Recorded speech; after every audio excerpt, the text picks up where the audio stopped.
Saúde, irmãos, com a paz do Senhor Jesus. Amém? Por favor, pastor. Quero agradecer a Deus pela mais uma oportunidade que Ele nos dá de estar aqui, juntamente com os irmãos. Amém? Que Deus venha abençoar a todos. Que a palavra de Deus ela venha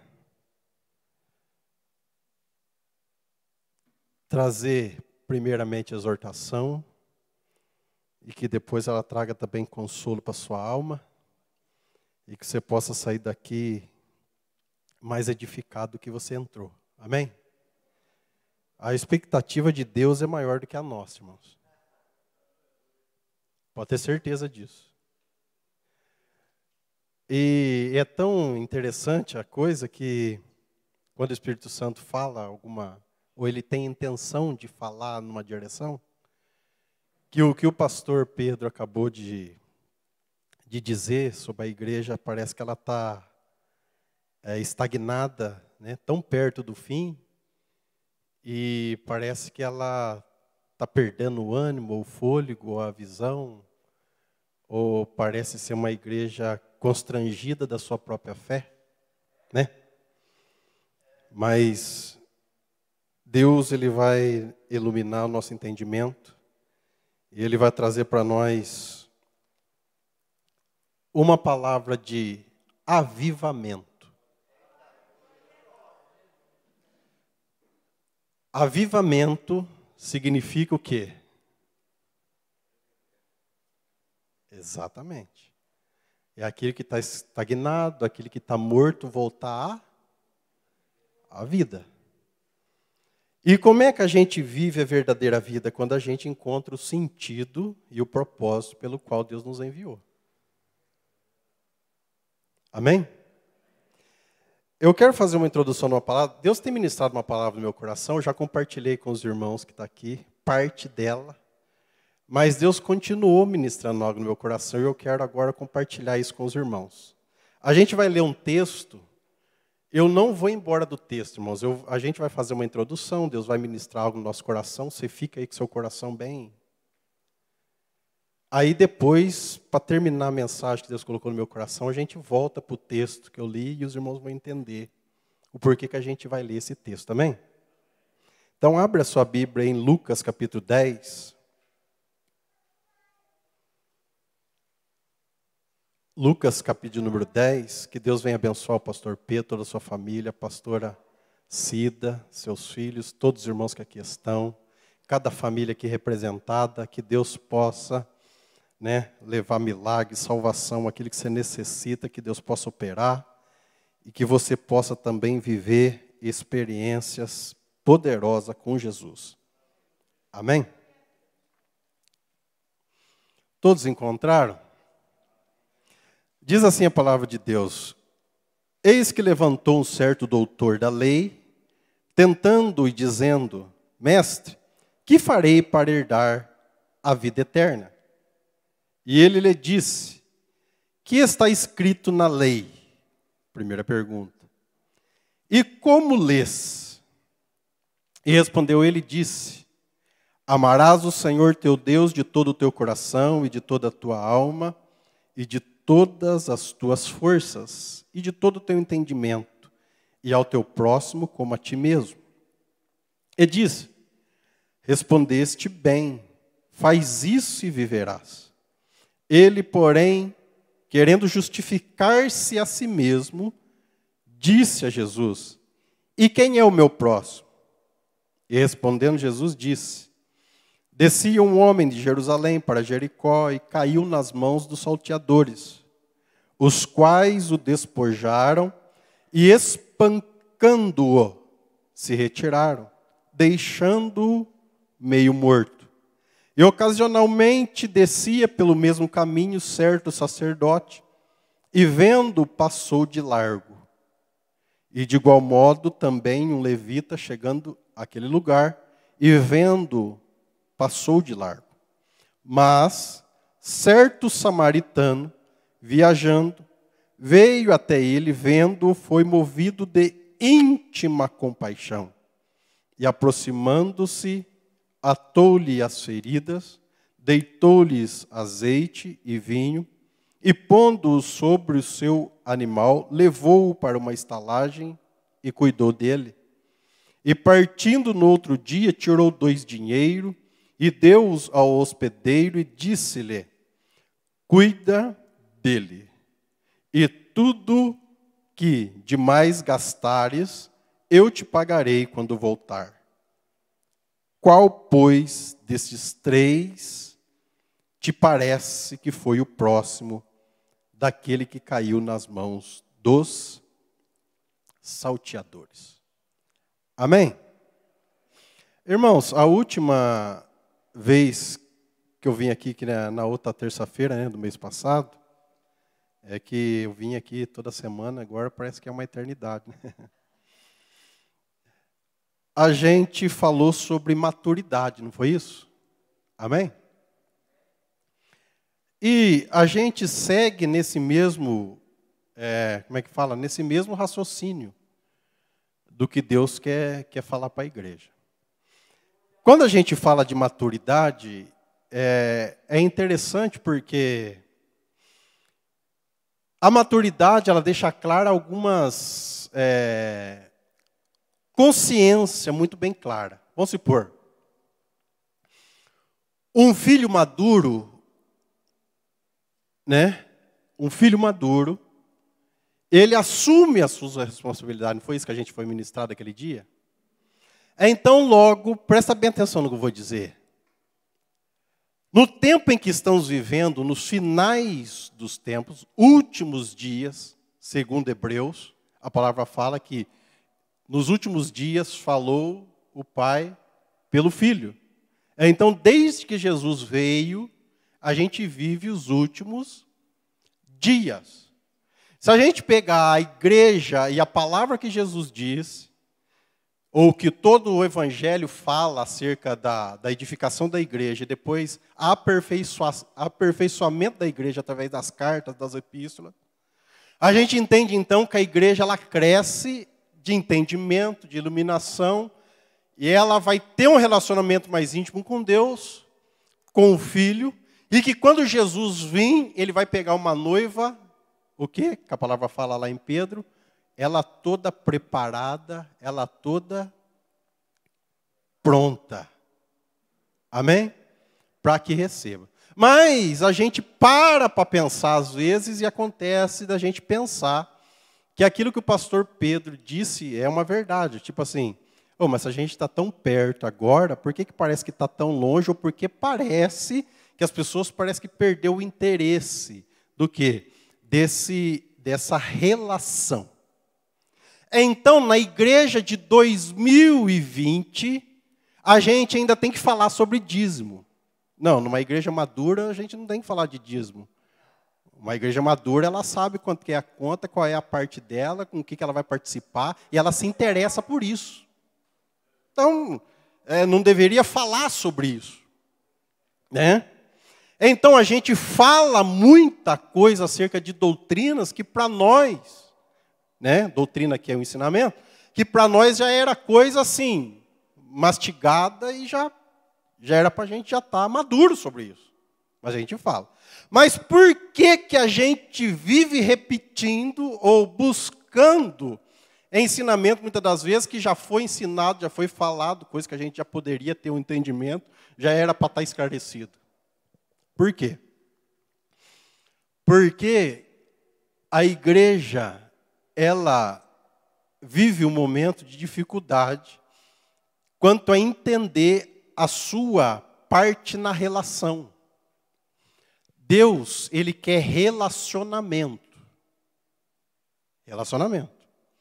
E aí o que acontece? Relacionamento é convivência e é um conhecendo o outro. E quanto mais conhece, mais íntimo fica. Quanto mais íntimo fica, mais um está acoplado ao outro. É assim, numa amizade, quando você tem muita intimidade com alguém, quando você conhece muito uma pessoa, pela voz você percebe que ela está meio alterada, que emocionalmente ela não está bem. Só de se olhar, você começa a perceber o que está acontecendo. Não é nada, não. Está acontecendo algo, sim, dá para ver. Mas por quê? Pela intimidade. Uma pessoa que não é íntima, você não percebe. Mas por que está tão difícil essa intimidade com Jesus? Porque a gente, cada um de nós, talvez da igreja contemporânea, ela não está sendo a igreja de Jesus. Em Mateus, Jesus vai falar assim para Pedro, e Pedro tem a revelação que Jesus é o Cristo, o Messias que havia de vir. Jesus vai falar assim, ó, sobre esta pedra edificarei a minha igreja, e as portas do inferno não prevalecerão contra ela. Mas ele deixa claro, eu vou edificar a minha. Ele não vai falar assim, Pedro, edifica a sua igreja. Ele não vai falar para João, vai lá e edifica a sua igreja. Ele vai falar, não, sobre esta revelação eu vou edificar a minha. Então, quem quiser edificar a sua, edifica. Mas Jesus, ele tem compromisso com a que ele edifica, e é a minha igreja, no caso que ele fala. A minha igreja. Então, qual que é a relação? É Deus revelando e edificando a igreja dele. Quando a gente chega nos dias atuais, nós estamos vivendo uma distorção nesse relacionamento que foi,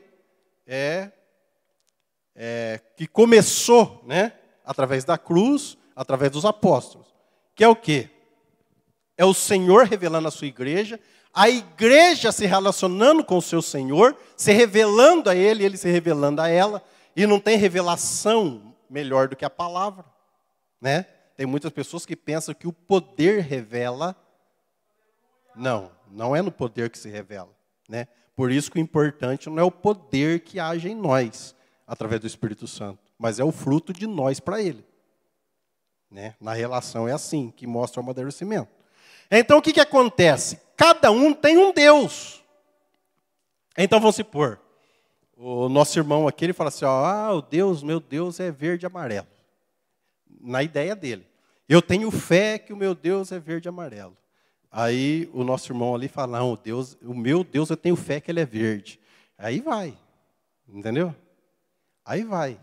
Aí as pessoas falam assim, estamos aqui reunidos numa só fé. Não. Cada um está com a sua própria, segundo a sua ideia de Deus. Amém? Então, aí, o que acontece? Cada um imagina, cada um deposita a sua fé, cada um, ele tem um entendimento do Deus que ele serve porque ele criou nele. Esse Deus não foi revelado. Esse Deus, ele não encontrou com esse Deus, Deus se revelou a ele aceitou o Deus que foi revelado. Não, é um Deus que ele criou segundo as suas convicções. Então, o meu Deus é esse. Então, toda a minha fé está depositada naquilo lá. Amém?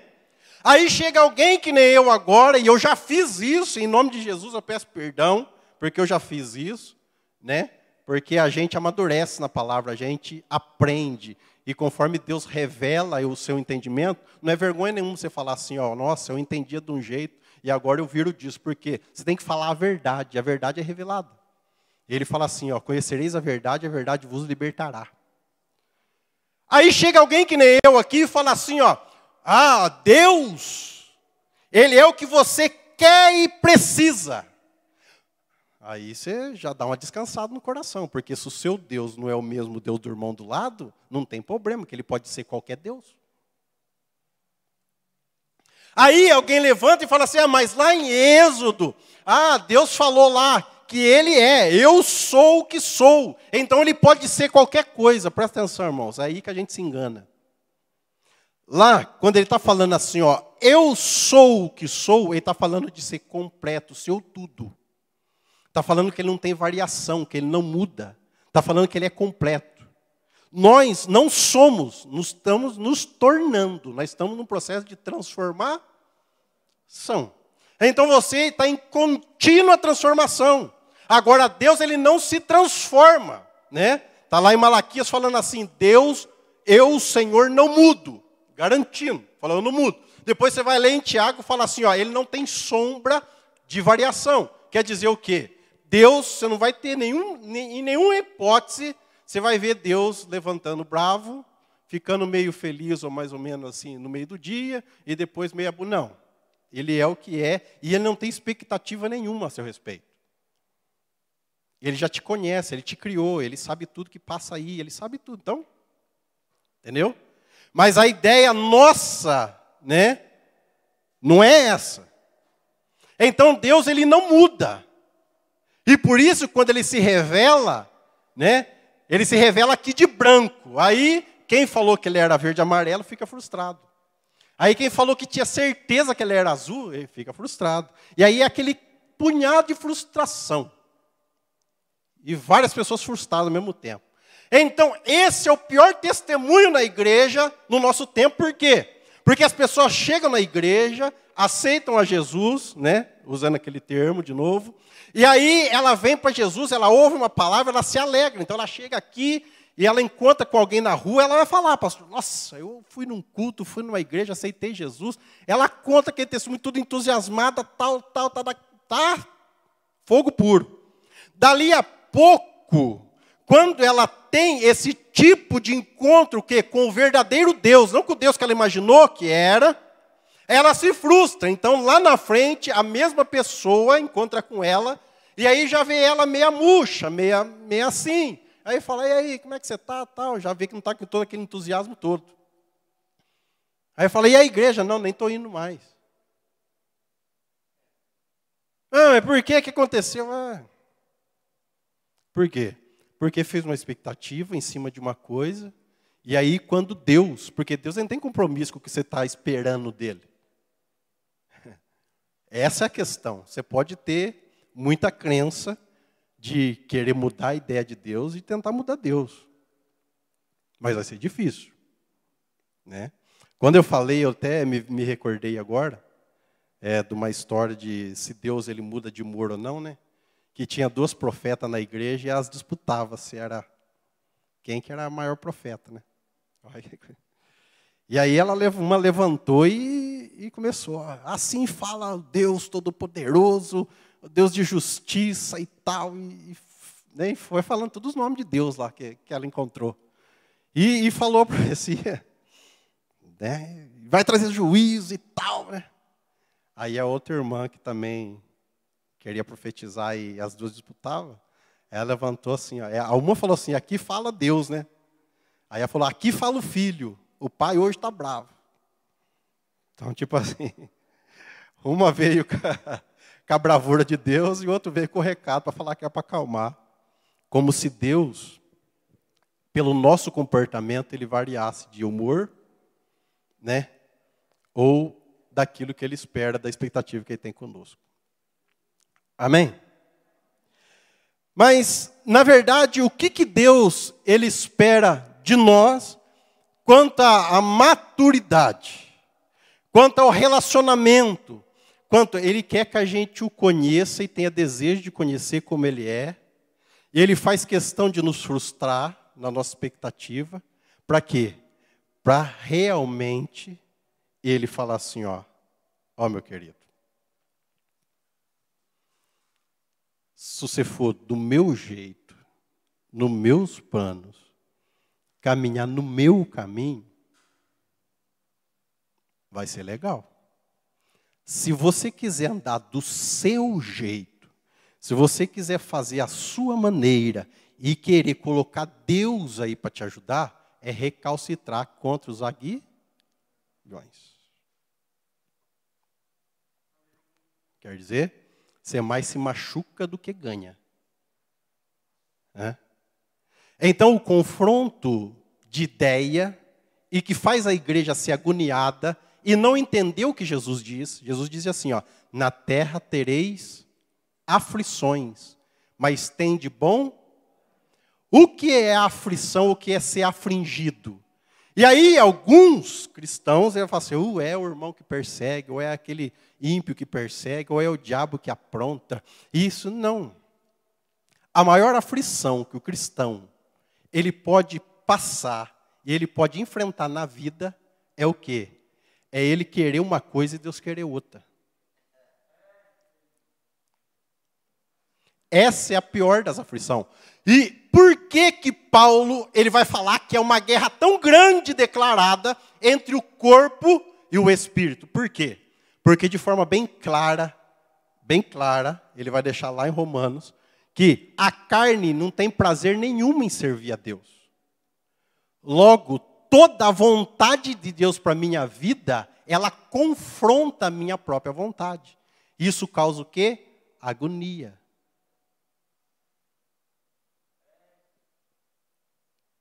Entendeu? E aí as pessoas falam assim, pastor, sabe por que que eu ainda... É porque eu não senti, porque... Para mim fazer isso, eu tenho que estar em paz. Meu querido, se você está esperando ficar em paz no coração para fazer a obra de Deus, ou para fazer qualquer coisa que seja acerca do propósito de Deus, você vai morrer esperando, porque nunca você vai ter. Se você está pensando que eu vim aqui com a maior paz do coração pregar essa palavra para você está enganado. Eu vim angustiado. Por quê? Porque às vezes não é o que eu quero e que Deus quer.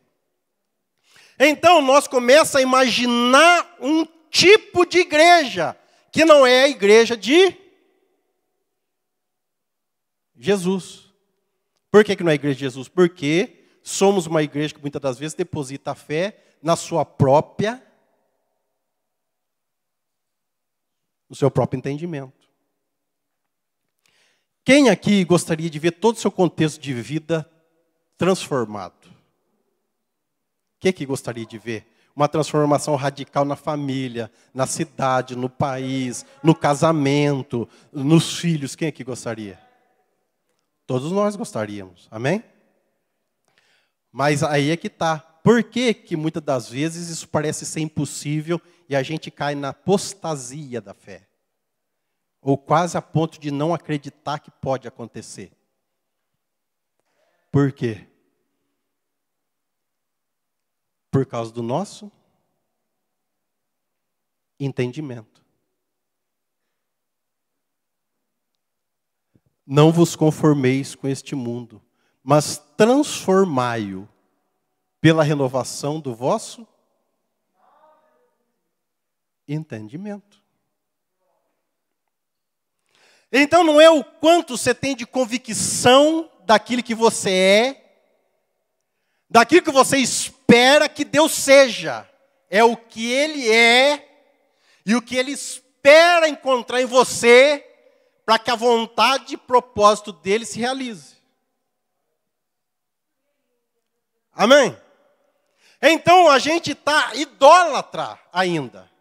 Porque todo idólatra, ele imagina um Deus e ele busca nesse Deus alguma coisa para si. Deus, ele quer um relacionamento conosco, não para nos dar, mas para fazer com que a gente entenda que tem muito de nós para ser doado.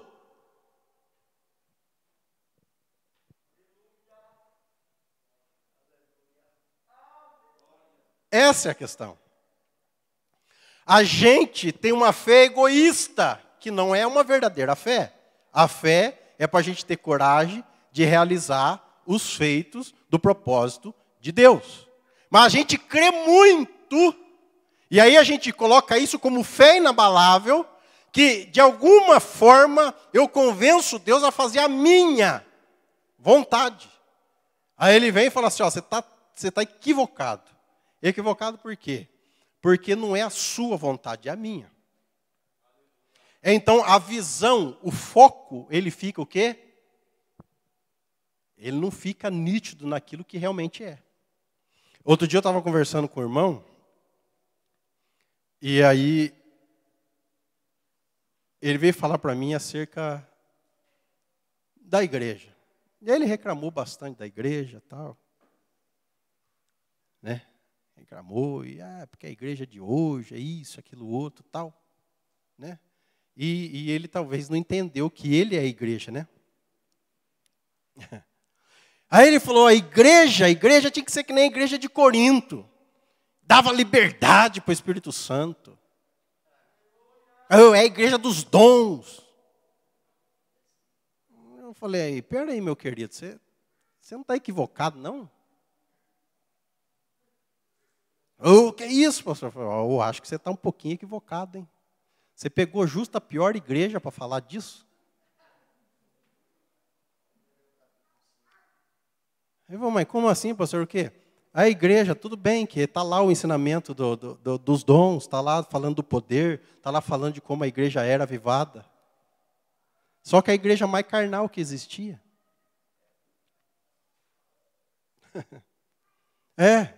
O irmão, ele estava lá e falava em língua estranha e tal. Depois, o que ele fazia? Saía e ia para casa da luz vermelha. A irmã, ela profetizava, ela cantava, ela fazia tudo aquilo no culto. Depois ela ia embora, e porque o marido foi atrás de mais poder lá no monte, aí o marido não estava lá o enteado. O que acontecia?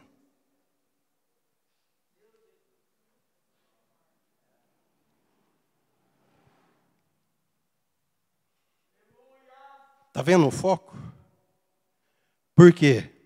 Porque o entendimento da igreja é o entendimento, né, que Deus ele nos chamou, sabe para quê?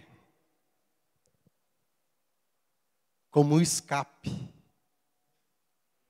Para muitos, a ideia de igreja é o seguinte: Deus, ele começa a fazer a criação de todas as coisas, aí ele pega e vou fazer os homens agora.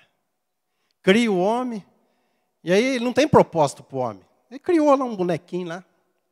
Aí juntou um punhado de bonequinho e falou, agora vou manipular esses bonequinhos aqui. Vamos ver o que vai dar.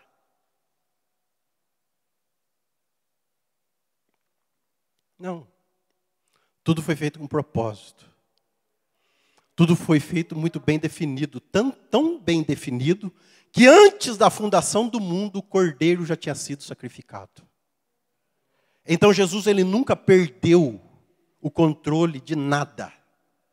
Mas a gente, no nosso equívoco, não consegue se conectar com Deus. Porque estamos equivocados daquilo que Ele espera de nós e daquilo que a gente espera dEle. Amém?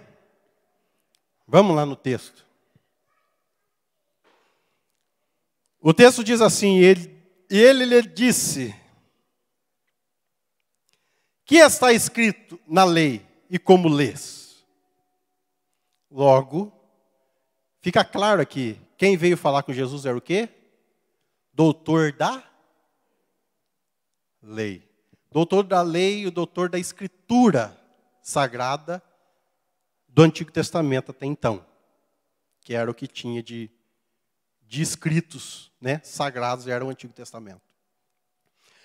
Era um homem que estudava a palavra, que buscava a Deus, ou tentava entender Deus, ou ensinava acerca de Deus.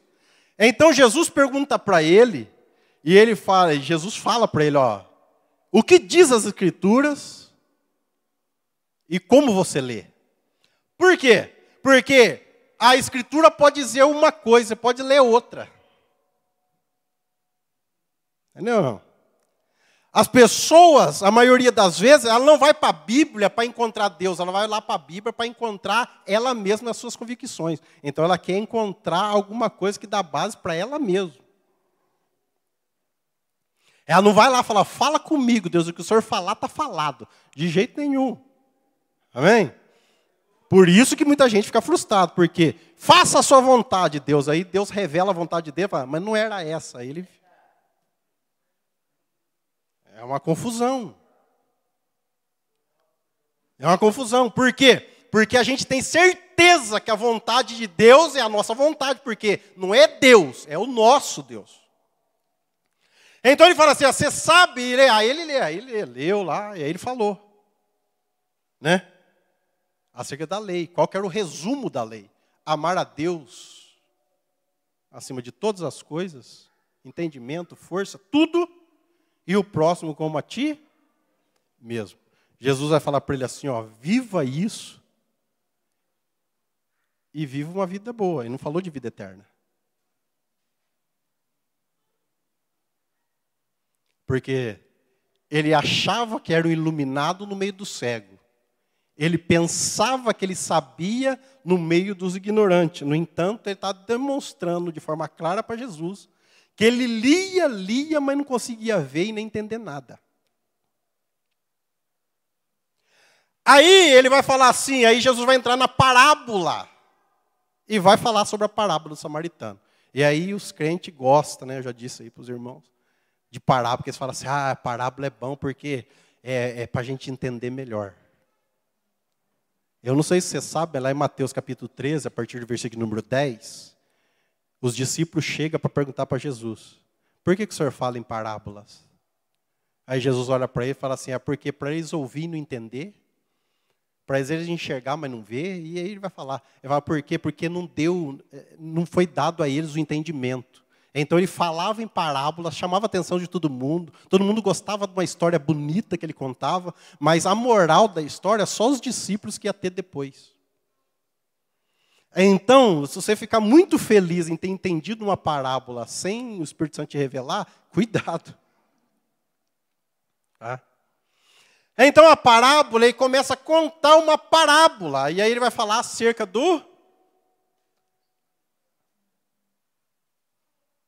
um cidadão que está descendo, né, de Jerusalém. E ele é assaltado, agredido e fica lá desolado. E o engraçado é que ele vai usar justamente a igreja como exemplo. Você sabia que na época de Jesus já tinha budismo, já tinha umas par de coisas lá diferentes lá, que é mais antigo do que o cristianismo? Então, Jesus podia falar assim, ó, e vinha um macumbeiro, não, ele vai falar do sacerdote e do levita. Ele vai falar de um responsável pelo culto, e vai falar do outro responsável por todo o arranjo do culto. Não é estranho? Jesus não poderia falar de outra classe? Ele precisava falar justo do sacerdote e do levita? Mas amém.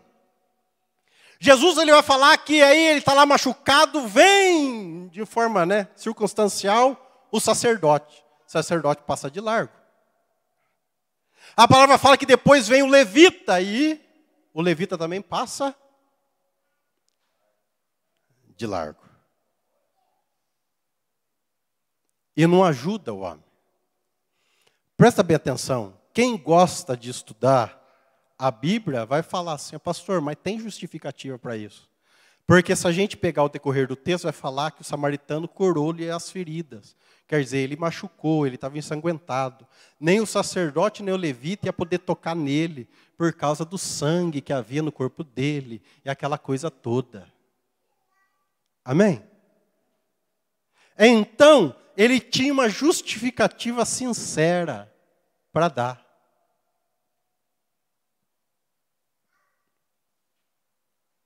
Você sabia que a igreja está morrendo porque está sendo muito sincera diante de Deus? Sabia ou não? Sabia que a igreja está se apostatando por causa da sua sinceridade? Por quê? Presta bem atenção. Você ter um subterfúgio, uma justificativa, não é o bastante. Para Deus, não. Então, quando você vê lá o Dateno, um desses programas aí que só tem tragédia, quando você vê um pedófilo confessando, ele está sendo sincero. Quando você vê um estuprador, quando você vê um ladrão de banco, quando você vê um assassino, ele confessando, ele está sendo o quê? Sincero. E a gente se orgulha muitas das vezes da nossa sinceridade diante de Deus. E a gente tenta, diante de Deus, justificar com a nossa sinceridade a falta de transformação no entendimento. Por isso que a palavra fala assim, que Jesus ele é a luz. A luz o quê? Que traz entendimento. Não é a luz que clareia, não é essa luz aqui. É a luz que traz o quê? Entendimento. Só que quem é que busca entendimento. As pessoas não querem ter o entendimento daquilo que Deus quer para ela. Ela quer fazer Deus entender o que ela quer. Então eu não oro para Deus falando assim, Pai, o que o Senhor quer? Eu oro falando, Deus, o Senhor sabe o que eu quero, né? Por que o Senhor não faz? Porque a gente tem uma fé distorcida, egoísta. Eu quero para mim.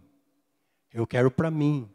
Por isso que eu falei do poder dos dons. Até isso ando trabalhando na igreja. Por quê? Porque dom é dado para o corpo, para a igreja, para o bem. Mas muitas das vezes se toma para si. E isso faz mais mal do que bem. Por isso que Jesus, ele não faz questão do poder. Ele faz questão do entendimento. Faz questão do entendimento. O que acontece se você não entende e não compreende? Transformai pela renovação do vosso entendimento. Se você não muda o entendimento, logo você pratica as mesmas coisas, faz as mesmas coisas, uma hora você cansa, sem renovação você cansa. Estando cansado você não tem ânimo. Sem ânimo você fica um apóstata da fé.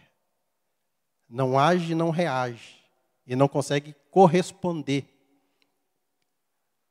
àquilo que Deus espera que está depositado em cada um de nós. Amém, igreja? Então Deus, presta atenção. Então tem gente que fala assim, eu conversando com uma pessoa, minha esposa está de prova lá. Nós estávamos juntos assim. Conversando com uma pessoa, ela falou assim para mim, pastor, se eu não mudei até hoje é porque Deus não quis mudar. Então fica difícil assim mesmo, então por isso que eu estou tomando essa decisão. Eu falei, como é que é?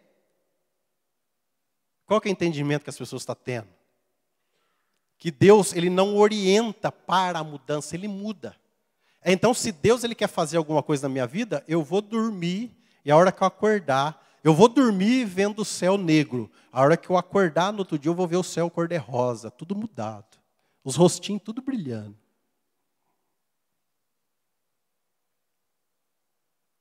Não.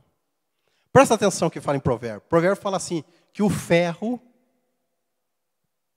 afia o quê? O ferro.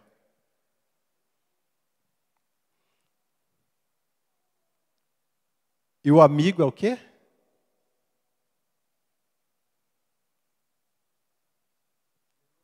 Sabe como é que Deus te transforma de uma pessoa impaciente para uma pessoa cheia de paciência? Ele pega alguém bem irritante e coloca do seu lado. Tem gente que fala assim, pastor, faz 20 anos que eu estou na igreja, pastor. Eu não consegui a paciência de Jó ainda. Exatamente, está repetindo de prova a vida inteira. Faz 20 anos. Porque tudo que te irrita, Deus está fazendo questão de colocar lá, porque Ele te quer mais paciente.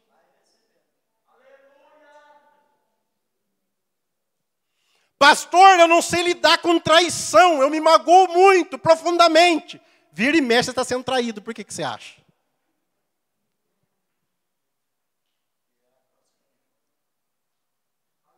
Então para com essa ideia, é a ideia de entendimento. Entendimento do quê?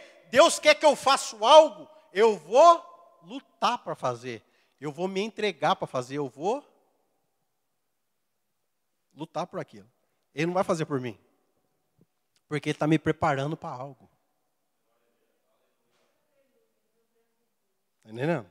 Então não adianta você ficar lá orando para Deus. Deus, me livra, Deus. Me dá livramento. Não, Deus não vai te dar livramento. Ele vai te colocar na fogueira mesmo. Entendeu? Eu vou fazer uma pergunta aqui, você não fica ofendido, não. Quem aqui já orou para ser um crente safado?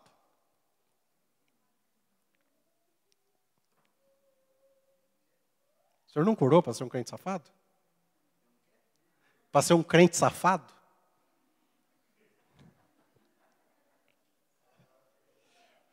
Irmãos, eu vou provar que quase sempre... Eu já orei. Minha esposa já orou. Eu vou provar para vocês que a maioria aqui, ó, adoraria ser um crente safado. Presta bem atenção. Eu não estou falando safado do lado pejorativo da palavra. Eu estou falando safado contra ser safo de algo. Escapar de algo. Ser tirado da situação. Uma pessoa se safou. Ele se tornou um safado. Safado daquela situação. Não sem vergonha. Então, presta atenção. A igreja, quase que na sua totalidade, ela deseja ser uma igreja safada. Como assim? A igreja que escapa. A igreja que se livra. A igreja que é tirada do problema. É um evangelho mentiroso. É um evangelho que não está nas Escrituras. É um evangelho que Jesus não ensinou. É um evangelho que não está na palavra. Então, como é que eu posso orar para Deus me livrar se Ele pega a igreja, edifica a igreja e fala que é para outro sentido? Como assim? É para enviar para o problema. É para colocar no meio do problema e pior, é para entrar no inferno e tirar a gente de lá.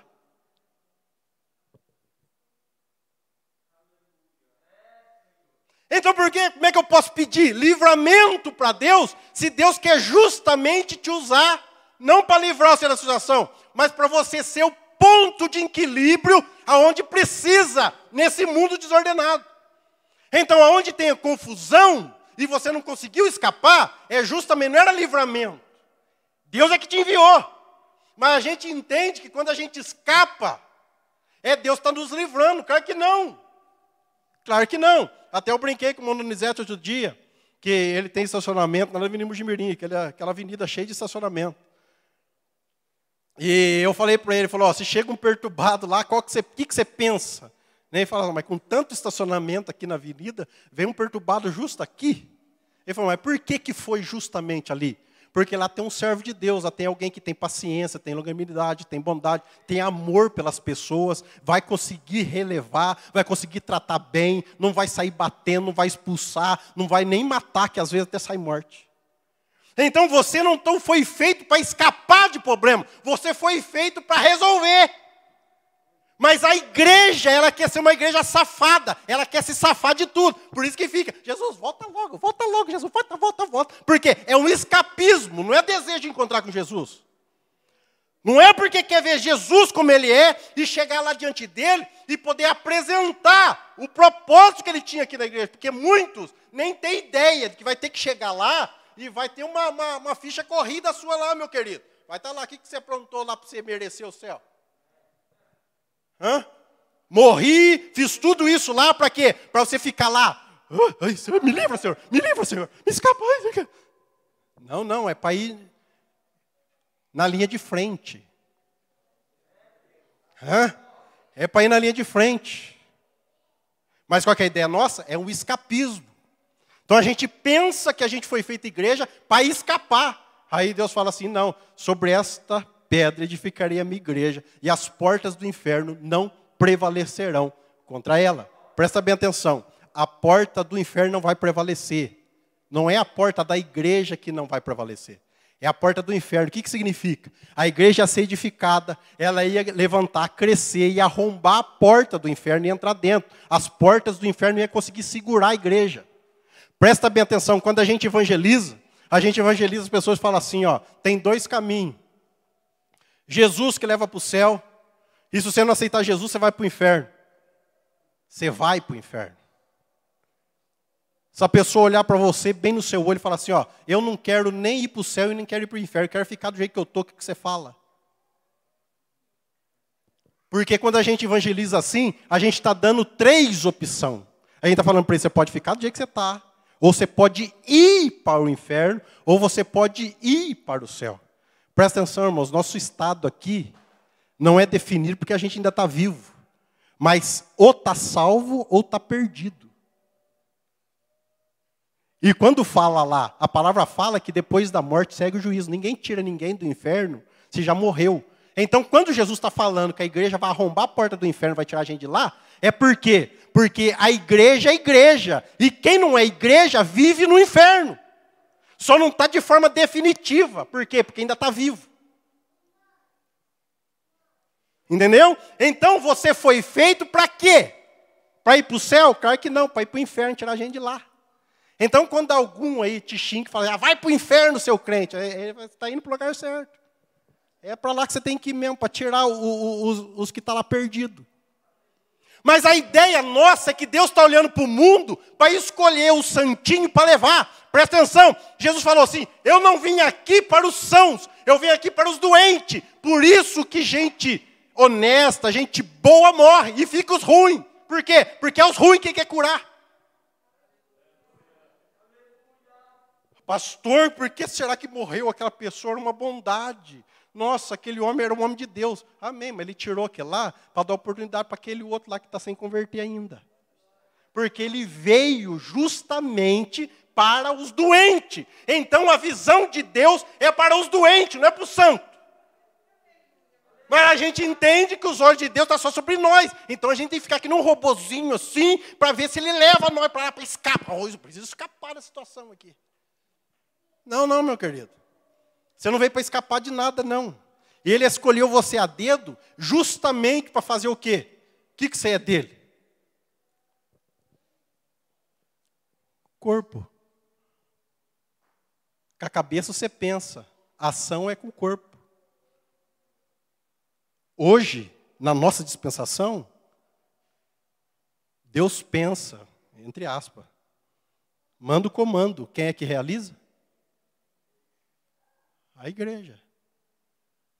Só que a gente está tão preocupado com o nosso próprio umbigo que a gente não consegue pegar a cruz e seguir. Presta atenção, Jesus fala assim, aquele que quer vir após mim, tome a sua cruz e siga-me. Presta bem atenção. E aí a pessoa fica assim, falando, então, né? O que será? Qual que é a minha cruz? Né? E começa a tentar procurar a cruz dele. Meu querido, presta atenção, deixa eu falar uma coisa para você. Jesus, ele pegou a cruz dele e foi para onde? Por amor a quem? Ele está falando, pega a sua cruz e siga-me no propósito. Sabe o que Jesus está falando? Morra por alguém. Tenha coragem de fazer o que eu estou fazendo. Eu não estou salvando a minha própria vida, eu estou morrendo por um bando de gente que nem merecia, por amor ao Pai. Faça o que eu estou fazendo. Ele está falando para ser entregado, não está falando para reter. Aí tem gente que abraça a cruz e fica segurando. Essa aqui é o meu passaporte para o céu. Não, meu querido. É para você subir nela. É para você morrer por alguém. É para você se despedir de você mesmo por amor a alguém. É para você deixar os seus próprios interesses para fazer o interesse de Deus na sua vida. Só que qual que é a nossa ideia? A nossa ideia não é de entrega. A nossa ideia é de retenção. É para mim, eu quero para mim, ele vai dar para mim, ele vai dar para mim. E aí, o que acontece? Presta bem atenção. Qual que é o contrário de amor? Então, a gente pensa que é ódio, segundo o dicionário, né? Mas, no entanto, biblicamente, o contrário de amor, sabe o que é? É gostar muito.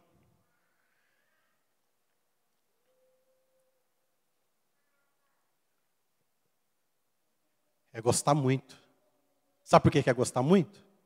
Porque aquilo que eu gosto muito e que é meu, se alguém tirar. E aquilo que eu quero muito, que eu desejo muito, se eu não conseguir conquistar. A mensagem é o contrário. Deus amou o mundo de tal maneira que deu o seu Filho. Quem ama, doa. Quem gosta muito, retém, que é para si.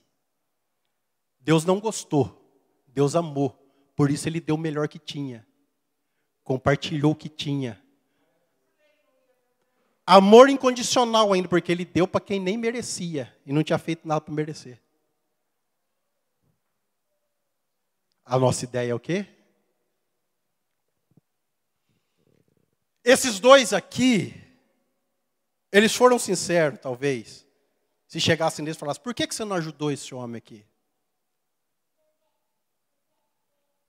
falou, não, porque né, eu nem sabia quem era, não conhecia ele, e estava cheio de sangue, você sabe, eu como sacerdote, se eu toco em sangue, aí depois eu vou ter que ficar de quarentena, aquela coisa toda, né? Então, o levita também. Mas deixa eu falar para você uma coisa. Sabe por que, na verdade, nem o levita e nem o sacerdote parou para ajudar esse homem? Sabe por quê? Porque ele não tinha nada para dar em troca. Os ladrões tinham deixado ele nu, sem nada.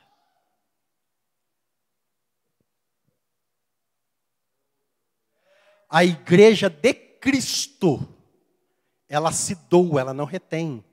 Ela está aqui para amar, não para ajuizar.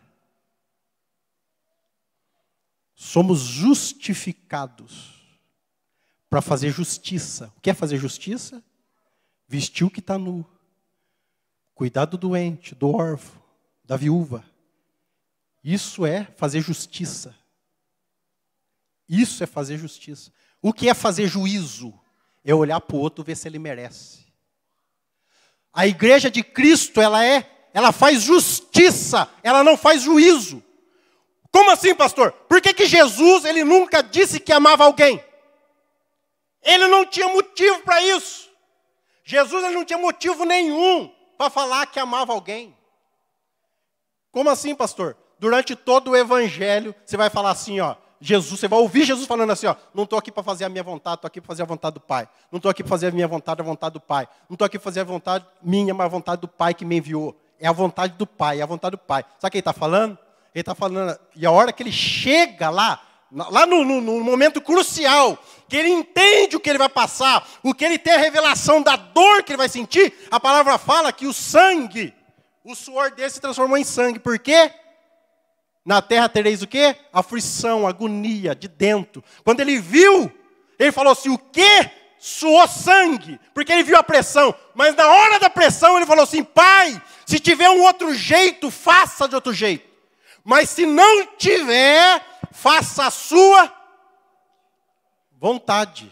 Jesus não morreu porque nos amava. Ele morreu por amor ao Pai, para fazer a vontade integral do Pai. Por isso ele se entregou. Você não está aqui para fazer a vontade para os outros, segundo o merecimento, segundo se foi com a cara dele ou não. Não, meu querido. Você tem que fazer o bem, justiça para quem precisa. Até para aquele que faz mal. Por isso que ele fala lá, ó, ame quem fala mal. Ama quem odeia você. Fala bem de quem fala mal de você. Por que ele está falando isso? Porque é para você fazer por amor ao Pai. Para deixar a sua vontade de lado. Para deixar o egoísmo de lado. Para deixar a justiça que você faz de merecimento de lado. Então a gente não consegue ter um relacionamento com Deus mais íntimo, e a gente não consegue ser uma igreja avivada. Por quê? Porque Deus tem um propósito para nós e a gente quer viver outro. A gente quer viver um outro tipo de propósito. O propósito do quê? O propósito da maré mansa. Mas ele vai falar assim, não tem maré mansa comigo, meu querido. Você vai ter que amar quem te odeia.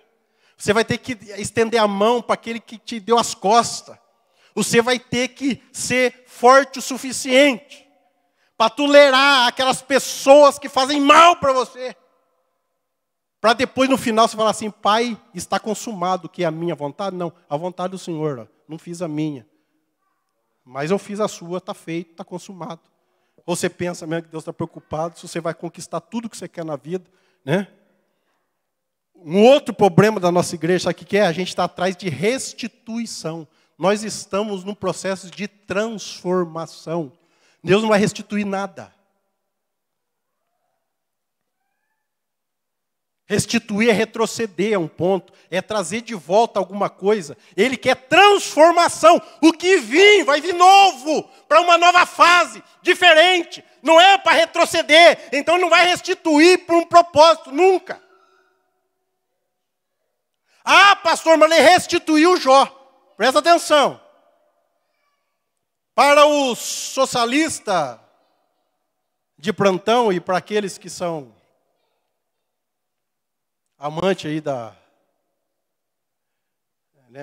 dessa política tola aí, quando eles lêem o livro de Jó, eles não entendem. Porque eles vão falar que Deus errou. Porque eles falam que tudo tem que ser dividido, certo? Não é isso que a política esquerdita fala? Eles não fazem isso, quando eles estão no poder. Mas eles dizem que tem que pegar a grana toda e dividir em igual. Para todo mundo não ter falta e todo mundo ser igual, né? Não é isso? Então a Bíblia está errada, porque Deus vai lá e dá o dobro para Jó, um homem só. Mas por quê? É só ler o contexto de Jó.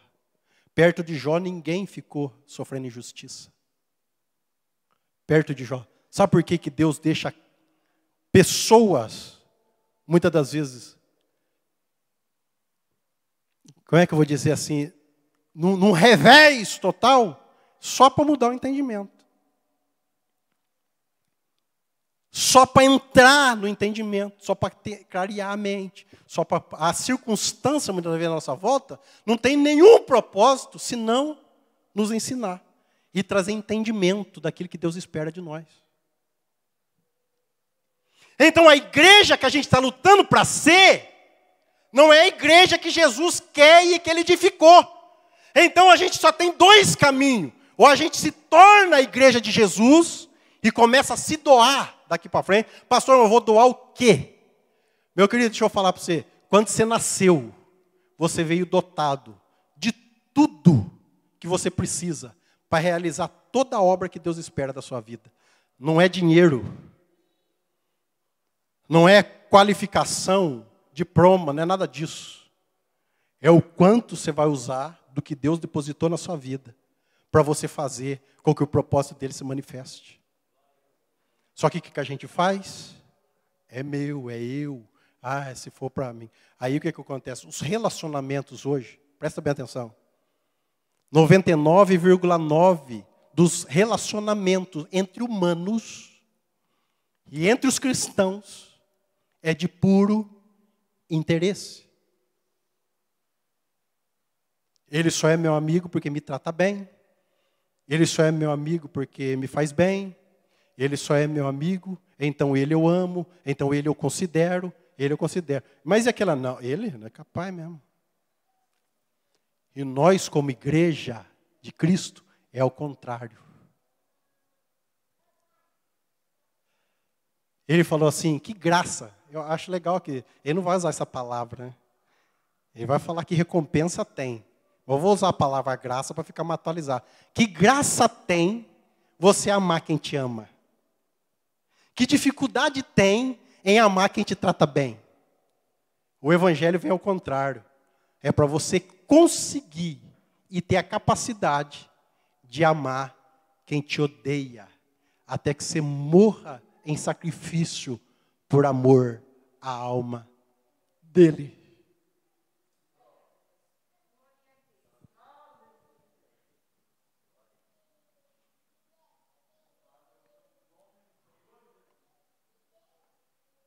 Está vendo como que confronta? Você está pensando que um evangelho desse, o povo quer por aí? Você está achando que é isso que o povão está enchendo a igreja? É para ouvir isso? Você está achando mesmo? Você está sendo privilegiado, meu querido, porque você está ouvindo a verdade. Que é aquilo que Deus deseja de cada um de nós. O que adianta? O que adianta eu falar que Deus vai fazer tudo o que você quer, se isso não é verdade? O que adianta falar que Deus... você pode continuar, irmão. Vai. Ele falou que é para nós pedir. E sendo da vontade dele, ele vai realizar. Ele faz o que quer, quando quer, a hora que quer. E ninguém convence Deus. Mas, no entanto, todas as vezes que a gente cumpre o nosso papel, a nossa vocação, aquilo que Ele deseja, quando a gente se doa,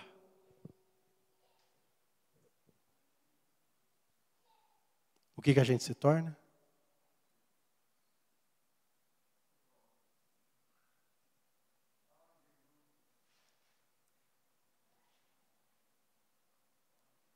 Filho. Presta atenção que eu vou dizer para você. E você grava isso na sua mente. Jesus não morreu na cruz para te dar livramento. Ele morreu na cruz para te dar autoridade sobre o pecado.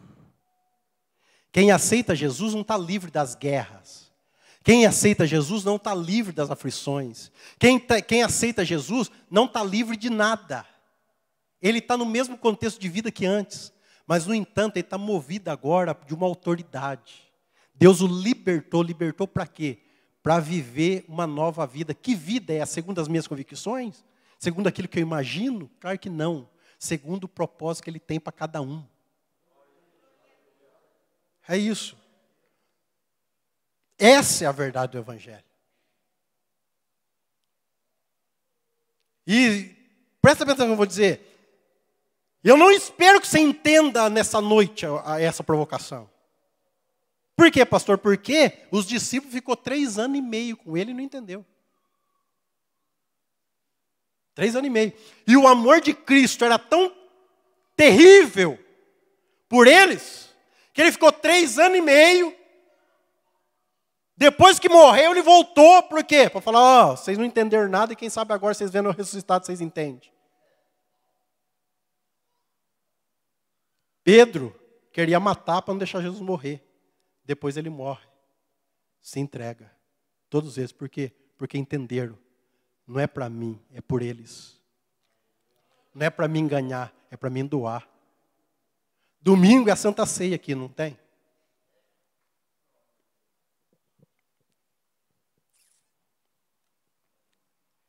Olha para você ver que coisa interessante.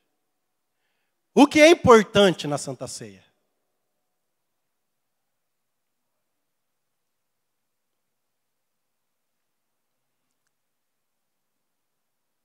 Pode falar, alguns irmãos quiser arriscar, para falar. O que você acha que é a coisa mais importante? Uma coisa mais importante da Santa Ceia?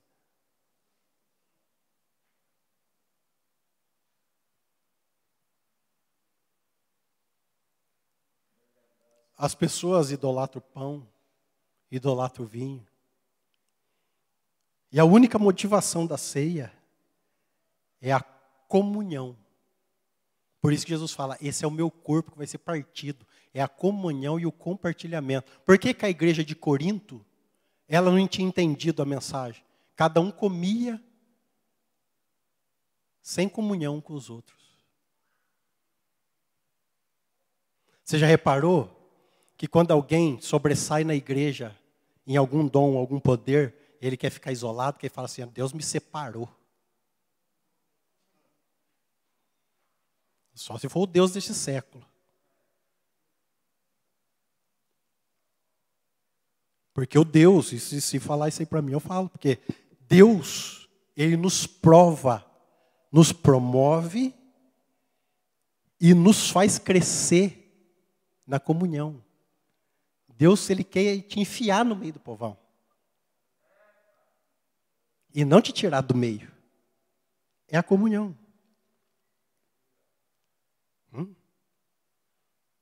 Porque na comunhão é que você se doa.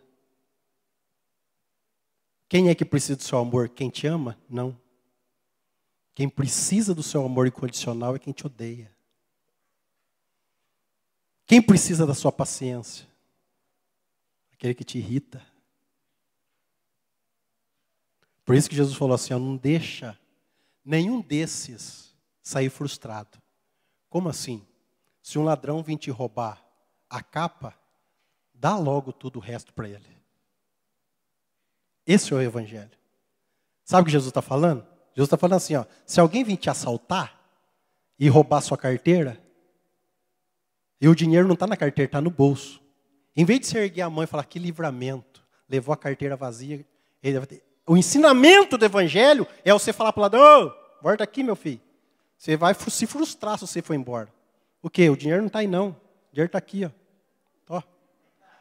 Essa é a lição do Evangelho. Você está rindo, mas essa é a lição do Evangelho. Só que nós, se acontece esse tipo de coisa, eu falo por mim. Eu ergo a mão para cima, que livramento. Ainda bem que eu não coloquei o dinheiro na carteira. E Jesus ensina, fala, chama o ladrão de volta, fala para ela, você não vai sair frustrado aqui não, meu querido. Tó. Por que ele escolheu Judas como tesoureiro? Jesus já conhecia o coraçãozinho dele, a inclinação dele. Falou, já vou dar logo a chave da tesouraria para ele, para já ajudar ele já na missão dele.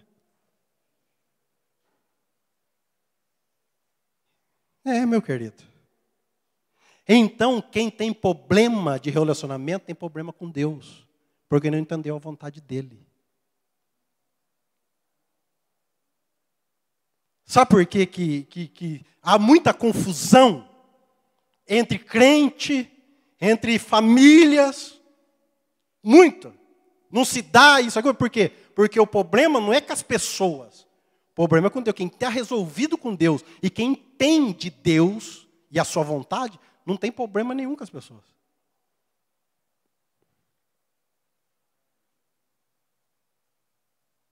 Porque todo fruto do Espírito vai se revelar. E aí a palavra fala que não existe lei contra aquilo. Tipo assim, ó, se você for longânimo, bondoso, paciente, longânimo, amoroso, se você for tudo isso e paciente, não tem para ninguém. Vai ter problema com quem? Com quem que você vai ter problema? Acabaram os problemas. Tá vendo? Mas o que a gente quer? Aqui a gente quer dar uma de João. Senhor, manda fogo! Queima ele! Aí Deus fala, meu querido, você não sabe de que espírito sois, não? Vocês agora foram comprados por um bom preço. Eis em ti o Espírito Santo, seja como ele. É para ser diferente, não igual.